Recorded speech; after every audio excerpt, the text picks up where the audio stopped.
ముందుగా మీడియా మిత్రులందరికీ first of all thanks చెప్తున్నానండి. ఎందుకంటే ఇది యాక్చువల్గా మా ఒక్క ప్రోగ్రామ్ కాదు, ఇది మీడియా మిత్రులు యాక్చువల్ కెమెరాలు అటు సైడ్, మైక్ ఇటు సైడ్, కెమెరాలు అటు సైడ్ రావాలి. ఎందుకంటే ఇది ఏ ఒక్కరికి సంబంధించింది కాదు, మీడియా మిత్రులందరూ కలిపి చేసిన ప్రోగ్రామ్ ఇది. సో ప్లాస్టిక్ వల్ల ఎన్ని అనర్థాలు జరుగుతున్నాయో ఒక మీడియా ద్వారా మనం చెప్పడం జరిగింది. అయినా కూడా ఏ ఒక్క చోట కూడా ప్లాస్టిక్ అమ్మకాలు కొంచెం తగ్గుముఖం కూడా పట్టలేదు. దానికి తోడు వాళ్ళని మనం కొంచెం బెదిరించడం జరిగింది. మున్సిపల్ ఆఫీస్ అధికారులతో రైడింగ్ చేపిస్తామని చెప్పాము. అయినా కూడా వాళ్ళలో ఎటువంటి చలనం లేదు. సో మేము డైరెక్ట్గా స్టింగ్ ఆపరేషన్ చేసి వాళ్ళు డైరెక్ట్గా పట్టించాము, ఫైన్లు కట్టించాము. అయినా కూడా ఏమాత్రం భయం లేకుండా వాళ్ళు యథావిధిగా ఇదే ప్లాస్టిక్ అమ్మకాలు జరుగుతున్నాయి.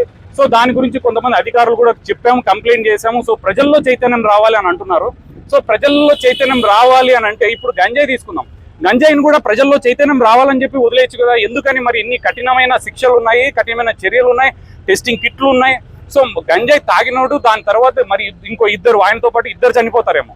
కానీ ప్లాస్టిక్ వల్ల యావత్ ప్రపంచం మొత్తం చనిపోతుంది. ఎన్ని రకాల హార్మోనల్ డిస్టర్బెన్స్లు జరుగుతున్నాయి, క్యాన్సర్లు వస్తున్నాయి, ప్రతి ఒక్కరికి తెలుసు.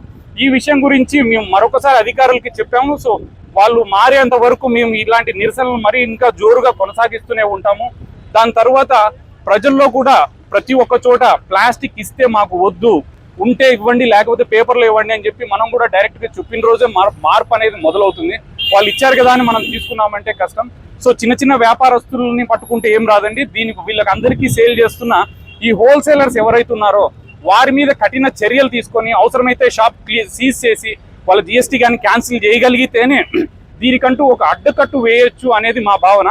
సో ఇప్పటి వరకు మేము ఇది చేసాము, కానీ ఎవరిలో కూడా చలనం రాలేదు.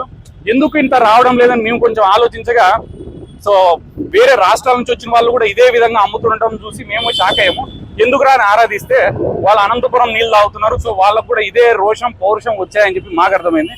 సో రోషంతో జయించే ఇది కాదు. సో మేము కూడా ఒక గాంధీవాదంతో ముందుకొచ్చి మేము మార్పు రావాలని చెప్పేసి వాళ్ళకు కూడా చెప్పడం జరుగుతుంది.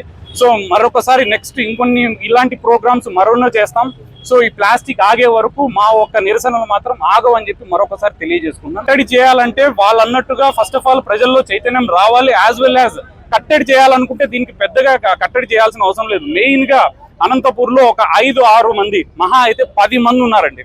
10 మందిని పట్టుకొని వాళ్ళని గట్టిగా వాళ్ళ మీద చర్యలు తీసుకుంటే ఆగిపోతుంది. మెయిన్ గా ప్లాస్టిక్ డిస్ట్రిబ్యూట్ అవుతుంది, ఈ సింగిల్ యూజ్ ప్లాస్టిక్ అంతా డిస్ట్రిబ్యూట్ అవుతుంది వాళ్ళ దగ్గర నుంచి. సో 10 మందిని పట్టుకోవడానికి అధికారులకు పెద్ద కష్టమేం కాదు. కానీ రీసెంట్ గా కూడా మున్సిపల్ అధికారులపై దాడులు చేయడం కూడా చూసాము. సో దానికి సంబంధించి కూడా మన మీడియా వాళ్ళకి సపోర్ట్ చేసి వాళ్ళని కొంచెం సర్ది చెప్పడం కానీ జరిగింది. సో ఈ విధంగా వెళ్తే మాత్రం అవ్వదు. సో ఉన్న 10 మందిని పట్టుకోగలిగితేనే మనకు మార్పు అనేది వస్తుంది. అనంతపురంలో ఖచ్చితంగా చేంజ్ అనేది దొరుకుతుందండి. మనం చూడొచ్చు, అక్టోబర్ వరకు కూడా అవసరం లేదు, వీళ్ళు అనుకుంటే 10 రోజుల్లో అయిపోతుంది సార్.